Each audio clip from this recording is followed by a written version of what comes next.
Selamat pagi Bapak Ibu, saudara-saudariku yang terkasih dalam Tuhan Yesus Kristus.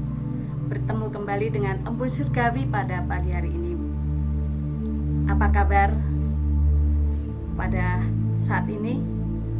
Saudaraku yang dikasih Tuhan, kami terus berdoa dan berharap semua dalam keadaan baik dan penuh sukacita. Mari kita berdoa. Bapa di surga, terima kasih Tuhan untuk kasih sayang Tuhan yang boleh kami rasakan dari hari lepas hari.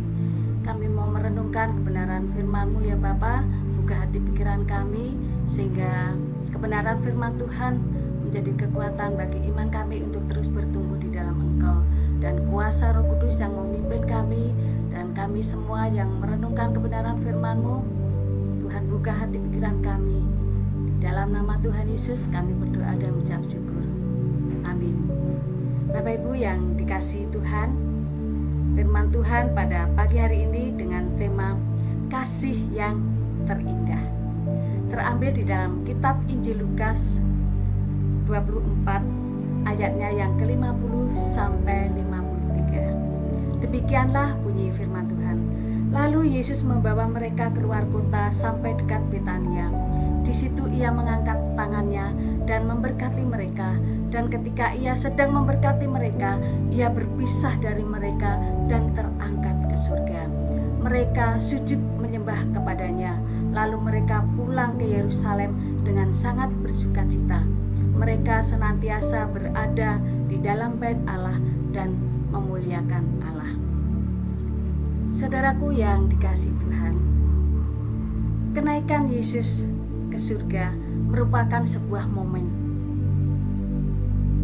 yang sangat berarti bagi kita orang percaya, dan dalam kehidupan orang percaya kepada Yesus sebagai yang bangkit dan yang hidup.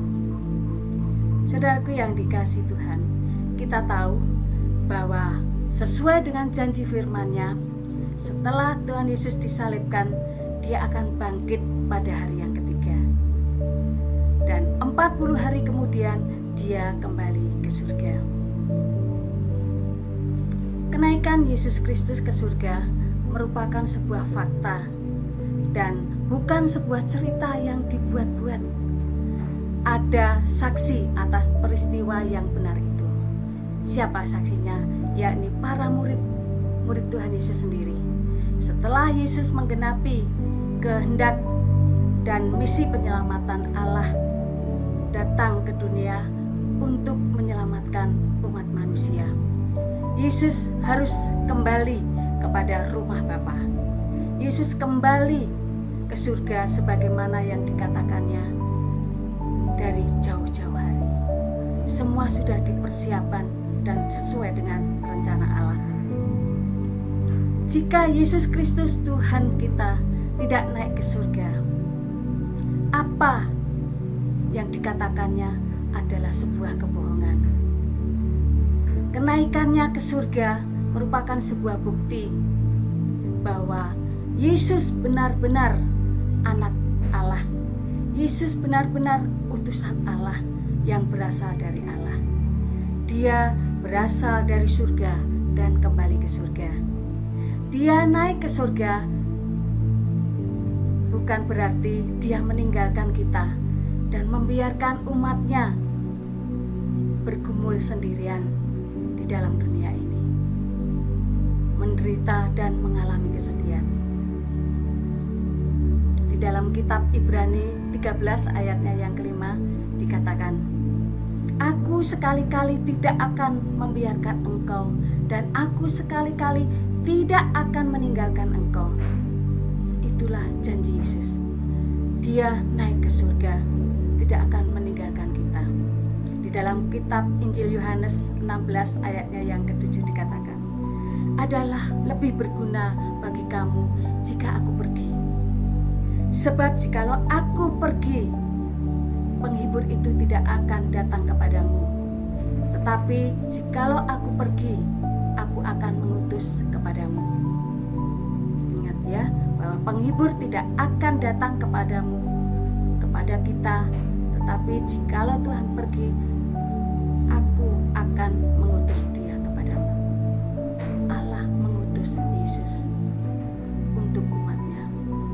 dari sabda firman Tuhan ini, Dia akan memberikan kita Roh Kudus. Roh Kudus yang akan menemani kita dalam dunia ini.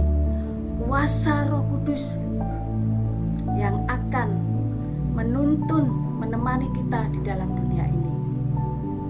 Kuasa Roh Kudus yang menyertai kita, menguatkan kita, menuntun kita, menopang kita, dan menolong kita dalam segala hal, situasi dan kondisi apapun. Saudaraku yang dikasihi Tuhan, selain itu juga kepergiannya dari dunia ini merupakan sebuah pekerjaan baru bagi Yesus, yakni Yesus ke surga untuk menyediakan tempat bagi kita. Dan apabila aku telah pergi ke situ dan telah menyediakan tempat bagimu, aku akan datang kembali. Itulah janjinya, Yesus akan datang kembali dan membawa kamu ke tempatku, supaya di tempat di mana aku berada, kamu pun berada. Dalam Injil Yohanes 14 ayatnya yang ketiga. Dan saudaraku yang dikasihi, pada saatnya kita akan tinggal bersama dengan Dia di surga. Sebagai umat pilihan dan pengikutnya, kita patut bangga punya Yesus yang luar biasa. Yesus sebagai Tuhan dan Juru Selamat kita secara pribadi, karena kasih-Nya yang tak terbatas atas kita. Itulah kasih yang terindah yang Tuhan berikan bagi umat manusia, umat kepercayaannya. Mari kita berdoa. Terima kasih Tuhan untuk kebenaran firman-Mu, kasih yang terindah Engkau berikan bagi kami sebagai umat pilihan Tuhan. Kami boleh merasakan cinta kasih Tuhan. Engkau datang ke dunia, Engkau mati, Engkau bangkit dan hidup kembali, dan Roh Kudus turun. Tuhan Yesus naik ke surga menyediakan tempat bagi kami. Terima kasih Tuhan Yesus, terima kasih. Kami berdoa dan mengucap syukur.